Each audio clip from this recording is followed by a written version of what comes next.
دوستای عزیزم سلام، روزتون بخیر. به کانال من خوش اومدین. امروز میخوام طرز تهیه این خاگینه های مغزدار فوق‌العاده خوشمزه رو بهتون آموزش بدم. بریم که با هم شروع کنیم. برای تهیه شهدمون نیاز به 1.5 لیوان شکر و 1 لیوان آب داریم که داخل یه قابلمه کوچیک میریزیم و به اندازه یه قاشق مرباخوری وانیل بهش اضافه میکنیم.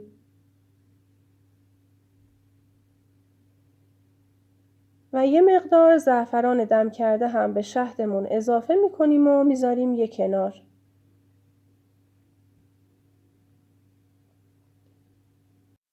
برای تهیه خاگینمون ما نیاز به 3 تخم مرغ داریم که تخم مرغا رو داخل ظرفمون میریزیم.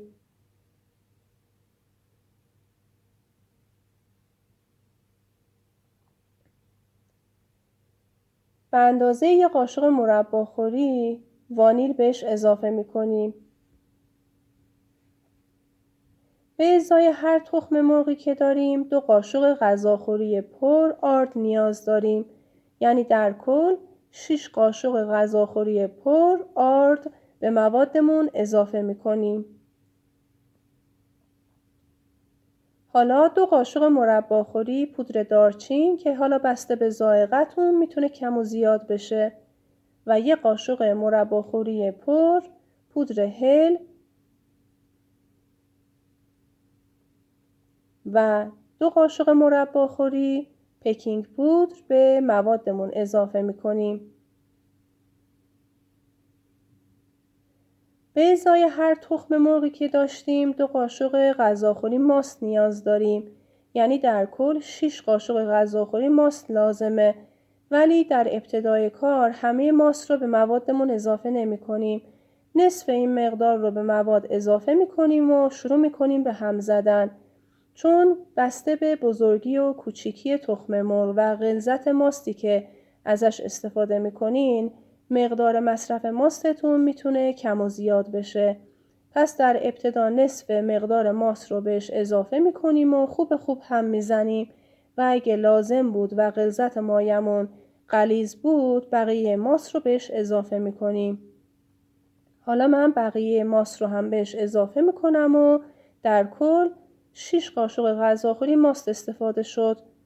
خوب هم میزنیم و یه مایه 1 دست و صافی رو تهیه میکنیم.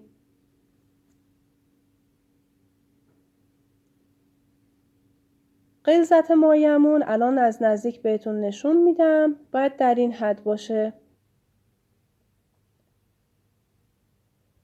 توی این مرحله از کار یه مقدار گردوی خرد شده به موادمون اضافه میکنیم. حالا مقدار گردو بسته به ذائقه خودتون داره، میتونه کم و زیاد باشه. بعد از اینکه گردو رو به موادم اضافه کردم ادامه کار رو روی اجاق بهتون نشون خواهم داد.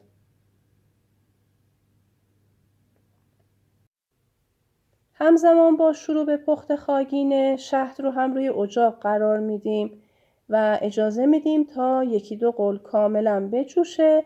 بعد زیرش رو خاموش میکنیم. حالا زیر ماهیتابه رو روشن میکنیم و یه مقدار کره یا روغن که من ترجیح دادم کره باشه داخل ماهیتابه میریزیم و اجازه میدیم تا کاملا آب بشه. همزمان شهد من داره میجوشه. اجازه میدم تا 1-2 غل بجوشه. بعد زیرش رو خاموش میکنم تا از اون گرمای اولیه بیفته. بعد از اینکه کره کاملا آب شد مایمون رو داخل ماهیتابه میریزیم. در ضمن سایز ماهیتابه‌ای که من استفاده کردم سایز 30 هست. حالا مایه رو داخل ماهیتابه میریزیم و یه دمکن روش میذاریم و اجازه میدیم تا با حرارت ملایم یه طرف خاگینمون کاملا سرخ بشه.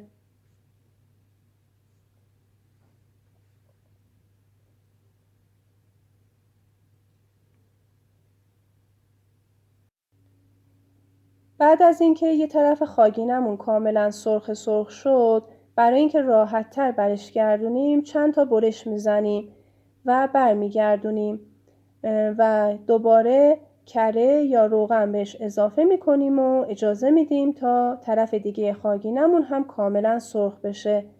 در ضمن ماهیتابه هایی که من استفاده میکنم ماهیتابه های فالزه که از دیجیکالا تهیه میکنم. الان حدود 3-4 ساله که من به طور مداوم از این ماهیتابه ها استفاده میکنم. کیفیت فوق‌العاده‌ای داره که با وجود اینکه مرتب از این ماهیتابه ها استفاده میکنم همون کیفیت اولیه رو داره که اگه دوست داشتین لینکش رو تو کپشن براتون میذارم که بریم و از محصولاتشون دیدن کنین. حالا طرف دیگه خاگینمون هم کاملا سرخ شده. زیر اجاق رو خاموش میکنیم و شروع میکنیم به برش زدن. برای اینکه راحت‌تر برش بزنیم بهتره هر تیکه از خاگینه رو بردارین و داخل یه پیش دستی بذارین و اونجا برش بزنین. بعد از اینکه برشاتون رو زدین دوباره داخل ماهیتابه بچینین. بزرگی و کوچیکی برشایی که میزنین اصلا مهم نیست و بسته به ذائقه خودتون میتونه کوچیک و بزرگ باشه. بعد از اینکه برش زدیم دوباره داخل ماهیتابه میچینیم.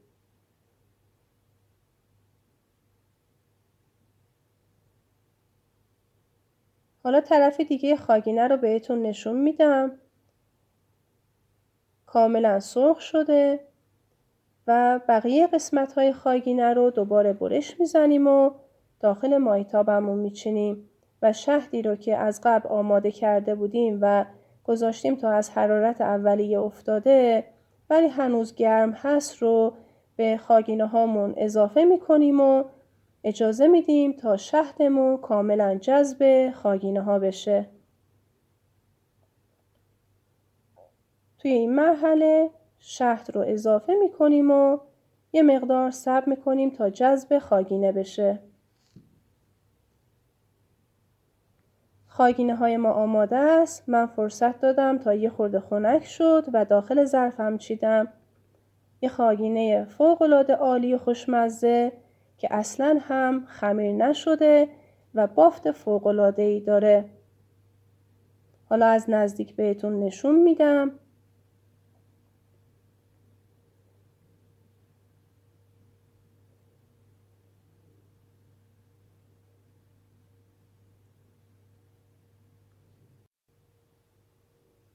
یه خاگینه فوق‌العاده خوشمزه که در عین حال نرم و بافت فوق‌العاده‌ای داره که حالا وقتی با چاقو دارم برش میزنم میتونین نرمی خاگینه رو کاملا ببینین که هم شهد رو کاملا جذب خودش کرده و در عین حال اصلا خمیرم نیست.